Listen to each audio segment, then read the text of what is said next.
Rishikimi i ligjit të arsimit të lartë e projektet për zhvillimin e Universitetit Fanoli ishte në qendër të vizitës së ministres së arsimit Mirela Kumbaro në Korçë. Në një takim me rektorin e dekanët të fakulteteve, ministra diskutoi mbi ndryshimet që pritet i bëjnë ligjit të vitit 2015, si nga mbi sfidat e reja që lidhen me ndërkombëtarizimin e universiteteve e përshtatjen e tyre me zhvillime teknologjike. Sipas saj, procesi konsultiv me universitetet ka nisur prej muajit nëntor të vitit të kaluar e synon përmirësimin e kuadrit ligjor pa hartuar një ligj të ri. Ministra Kumbaro tha se analizat po zhvillohen të gjitha universitetet e vendit e se qëllimi është ndryshimet në ligj të reflektojnë përvojën ngjitvjeçare të zbatimit të tij, duke ruajtur standardet e cilësisë e duke u përgjigjur sfidave të kohës.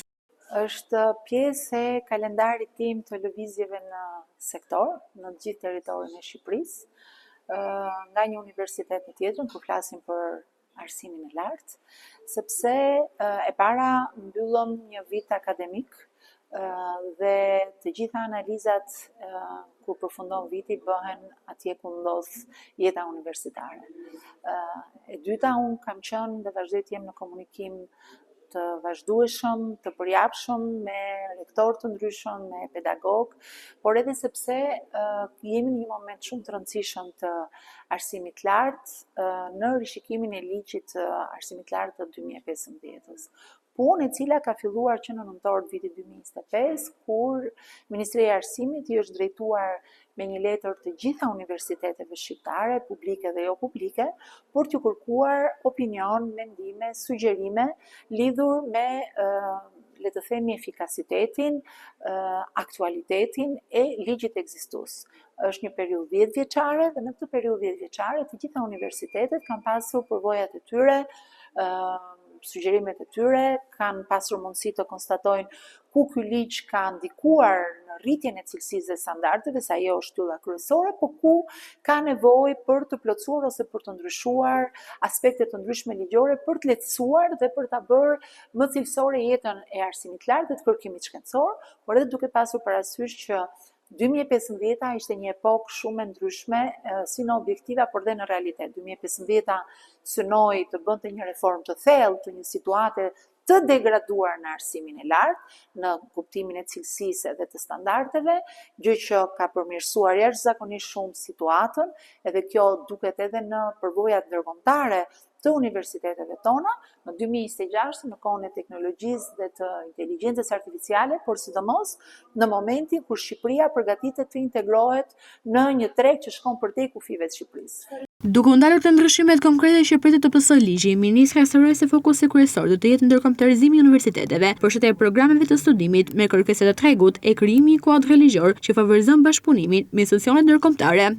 E para, nuk jemi ende në draftin përfundimtar të rishikimit ligjit. Dua të theksoj që nuk bëhet fjalë për një ligj të ri, bëhet fjalë dhe kjo vjen nga konkluzionet e gjitha universiteteve, përfshi dhe Universitetin e Korçës, të cilët sugjerojnë jo një ligj të ri, por një rishikim të disa aspekteve të ligjit ekzistues, në radhë të parë me ndërkombëtarizimin. Ndërkombëtarizimi i universiteteve është sfida e të gjitha universiteteve, përfshi dhe Universitetit Korçës, dhe në takimin disa orësh me rektoratin dhe me dekanët e fakulteteve të këtij universiteti, kjo ishte kryefjala. Çfarë duhet të bëjmë, si duhet të rishpikim vetvete në kuptimin e mirë të fjalës, të rishikojmë programet me qëllim që t'i përgjigjemi sfidës së ndërkombëtarizimit, e cila duhet gjejë dhe përgjigjen në kornizën e re ligjore që ne po hartojmë. Duke marrë një nga një të gjitha fakultetet, të gjitha programet dhe ky komunikim është një mund të them një nga mënyrat më të mira se si mund të ecim të gjithë bashkë. Takimi u diskutua nga projekte strategjike që po zhvilloheshin në Korçë në fushën e arsimit. Sipas ministras, Universiteti Fanoli, Poli Diez e Liceu Franceze do funksionojnë si pjesë e një ekosistemi të përbashkët me synimin për të rikthyer Korçën në një qendër të rëndësishëm të dijes, kërkimit shkencor e inovacionit teknologjik. E dyta, dakordsuan që Universiteti i Korçës është pjesë e një ekosistemi arsimor shumë të rëndësishëm që unë besoj Korçën jo thjesht Bashkia Korçë, por qarku Korçë e ka shumë të spikatur. Kjo është pjesë e një programi investimi dhe një filozofie ku Universiteti i Korçës, zhvillimi që do të marrë Poli Diez duke u bërë si pikë atraktive për universitete ndërkombëtare dhe investimi shumë i rëndësishëm me Liceun Francez të Korçës, si do të jetë një lice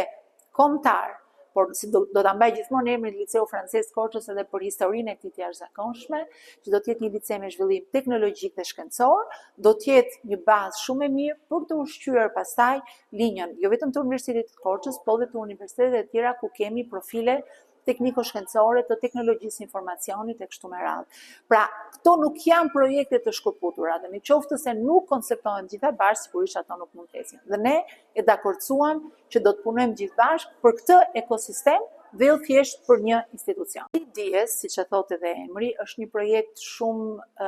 interesant i Fondit Shqiptar të Zhvillimit, që në filozofinë e vet ka pikërisht zhvillimin, dhe jo thjesht një godinë për një institucion, por një godinë për një filozofi zhvillimi, dhe dedikuar për teknologjinë, zhvillim, kërkim shkencor, por edhe zhvillim ekonomik. Dhe ka hapësirën e nevojshme për të bashkuar energjitë, të cilat mund të vinë nga Universiteti i Korçës, mund të vinë nga sektori privat i biznesit, nga universitetet të tjera të huaja apo vendase, të cilat duan të krijojnë në Korçë, dhe ne për këtë po punojmë, dhe këtu patjetër Universiteti i Korçës ka një rol shumë të rëndësishëm, sepse varet nga cilësia dhe standardi që ofrojnë këto degë të Universitetit të Korçës për të krijuar hapësirën e tyre në polin e dijes. Por është një hapësirë e cila edhe ajo është kombëtare, sikurse Liceu i Korçës është një institucion arsimor kombëtar. Sinergjia e të tëra këtyre elementeve do të krijojnë dhe varet nga çfarë prodhojmë, nga çfarë idesh kemi për të qenë pjesë e këtij parku idesh, e këtij poli të dijes. Takimi në Universitetin Fanoli u zhvillua në kuadër të turit të konsultimeve që Ministri i Arsimit po zhvillon në universitetet publike e jo publike në vend, ndërsa propozimet e mbledhura do të shërbejnë për hartimin e ndryshimeve në ligjin për arsimin e lartë.